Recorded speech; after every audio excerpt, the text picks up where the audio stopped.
All right, hey everyone, welcome back for another deep dive. Today we are tackling something that I think is really important Okay. and affects all of us. We're going to be diving into how to build healthy sexual relationships. And, I think it's something that everyone wants and needs, but, it's not always the easiest thing to figure out. It's not always easy to talk about either. No, definitely not. But luckily, we've got a ton of great advice to pull from today. Yes! We're going to be looking at communication, boundaries, intimacy. Yeah, I'm really excited about this. Yeah, me too. So are you ready to jump in? Absolutely. Let's dive in. Okay, so something that really stuck out to me Okay. in all this research is just how much emphasis is put on communication Oh, yeah, for sure. as being like the foundation of a healthy sexual relationship. Totally. I mean, the sources are really clear about that. Like you can't build a strong, intimate connection without it. Yeah. I mean, it makes sense. But, at the same time, we hear it all the time, right? Yeah. Communicate. It can sound kind of cliche. It's not like a broken record, but Exactly. there's a reason it comes up so much, Okay, so why is it so crucial? When we're talking about like this specific part of a relationship. Okay, well, think about it this way.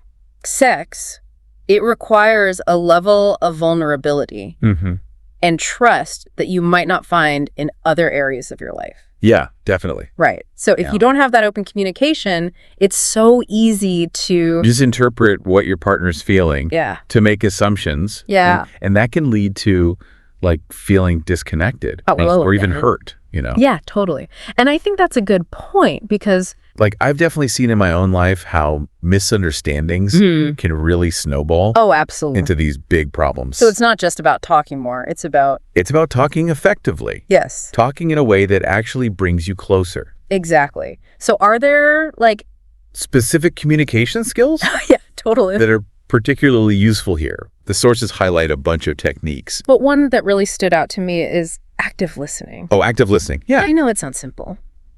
But it's really about not just hearing the words, but really trying to understand your partner's perspective. Okay. Like, what are they feeling? What are they trying to say, even if they're not saying it directly? So asking clarifying questions. Exactly. And reflecting back what you're hearing. Yes. To make sure you're both on the same page. Exactly. And being present in the conversation. Yes. Yes. I love that. Active listening.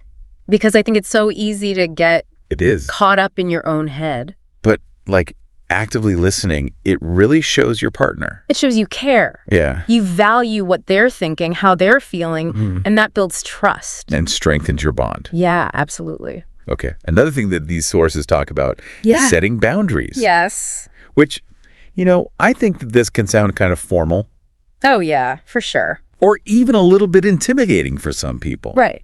So what does that actually look like in practice? Okay, well, I get why boundaries can sound like, Maybe a bit harsh, yeah. right? But really, it's about creating a space where both partners feel safe and respected. It's about being honest with yourself and with your partner. Okay. About what you are and are not comfortable with. Physically, emotionally, sexually. Really, and having the confidence to actually say that. Yes. So it's like, this feels good, Yeah. or I'm not ready for that, Yes. or I would prefer to try something different. Exactly. It's about advocating for your needs. And again, communication is key here. Oh, it's essential. Right. Because if you don't say it. They can't know. Exactly. You got to be explicit about your boundaries. So it's an ongoing conversation. Yes. That's Not a one-time thing. It's fluid, it changes over time. Yeah. And I think that's important to remember because. What feels right for you today might not feel right tomorrow. Exactly. And that's perfectly okay. Yeah. The key is that you feel empowered to express your needs and desires openly. Speaking of desires. Yeah. The sources also talk a lot about. The importance of discussing those with your partner. Yes. Which, again, I can imagine. It can be a little awkward. Yeah. It can be a little awkward. For sure. So do you have any tips on how to approach that conversation? Yeah. I mean, I think the sources make a really good point here. Talking about your desires openly can actually make your relationship more fulfilling. More exciting for both of you. Okay, that's interesting. How does that work? It's about moving beyond assumptions, right? Okay. It's about creating a space where you can both explore your fantasies, your curiosities, what you like. Without judgment. Without judgment. Yeah. Okay. And when you can do that, When you can share those really personal things and your partner responds with openness, acceptance. that strengthens the bond between you. Okay. Yeah, I can see that. So we've talked about like communication, boundaries, desires, Yeah. all this stuff. It's really important. But even when we're doing all that right, Challenges can still come up, right? of course, yeah, life happens.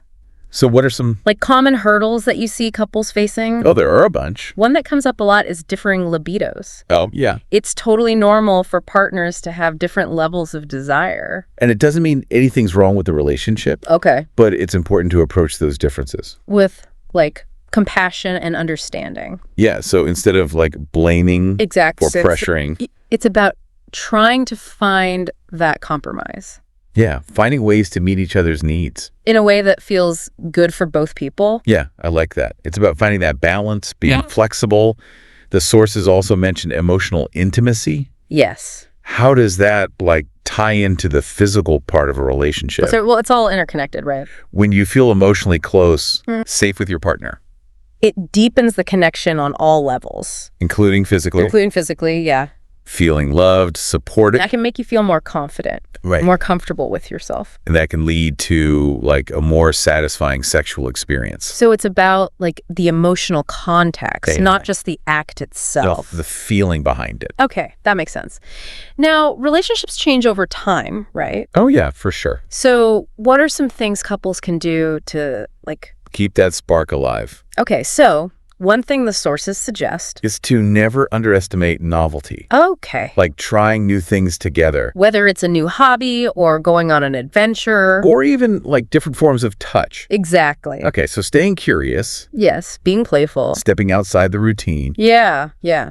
What else? Another thing is just making time for each other. Okay. I know it sounds obvious.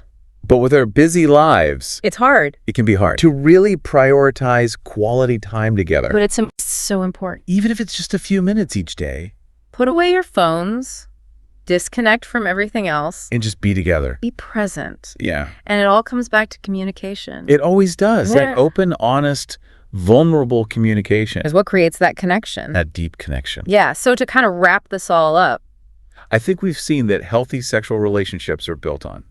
trust, respect, open communication, Absolutely. understanding each other's boundaries, Being willing to explore desires. navigating those challenges that life throws our way, All part of it. and nurturing that emotional connection, Yeah. along with the physical connection. And never stopping prioritizing time together. Couldn't have said it better myself. So I hope this is giving you all some food for thought. As you reflect on your own relationships, think about how you can apply These insights. to build even stronger, More fulfilling connections. wonderful advice. And